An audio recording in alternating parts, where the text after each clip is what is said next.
Pangulong Marcos Jr. walang abang kinalaman sa impeachment laban sa pangalawang pangulo ng bansa na si Vice President Sara Duterte. Once na-file na yung impeachment complaint, gawin nyo na yung trabaho ninyo. Wala na silang choice. Mariing iginiit ni Pangulong Ferdinand Marcos Jr. na wala siyang kinalaman sa impeachment proceedings sa Kamara at Senado laban kay Vice President Sara Duterte.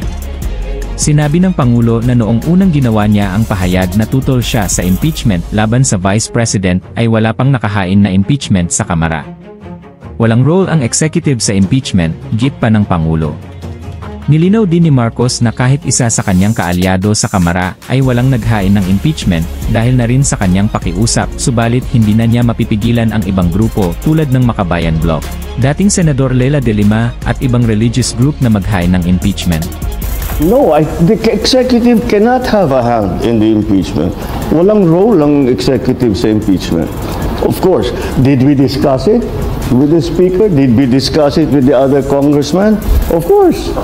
And tinatanong, anong plano ninyo? Ano ba talagang gusto ninyong gawin? And that's it. Well, nandito na ito. Hindi na namin maiwasan. Subalit sa sandaling maihain na rin anya ang impeachment sa Kamara at Senado ay walang ibang choice kundi sundin ang proseso dahil mandato ito ng Kongreso.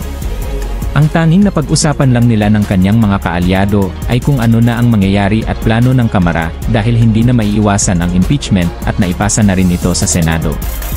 Bahala na rin anya ang Senado sa kung anong plano nitong gawin matapos na maitransmit ang impeachment complaint ng Kamara. Again, it is up to them how they decide to have their trial. When they have their trial, what are the rules for the trial, how they will conduct it, etc., etc. So, who will be the presiding judge? If we have a senator judge, who will be the presiding? All of that. Maging ang kanyang anak na si Congressman Sandro Marcos, na siyang nangunguna sa pagpirma sa pagpapatalsik sa Vice Presidente. Anya ay nagtanong kung ano ang kanyang opinyon sa kanya bago pumirma at sinabihan niya ito na nag-umpisa na ang proseso at kung ano ang kanyang mandato ay gawin niya bilang isang mambabatas. So sabi ko, andyan na tayo, sabi ko kay Kong Sandro, sabi ko sa kanya, the process has already begun. So, it's your duty now to support that process. So do your duty. That's what I told you. Do your duty.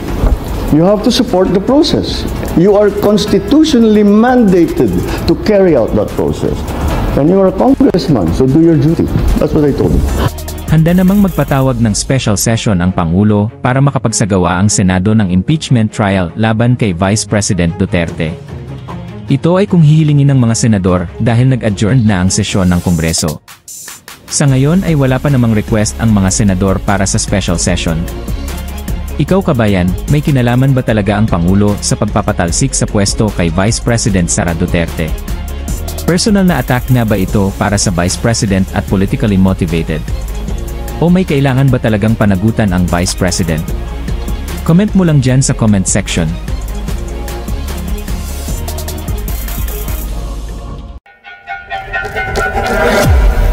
Para laging kang update sa bagong mga videos, please subscribe, like and hit the notification bell.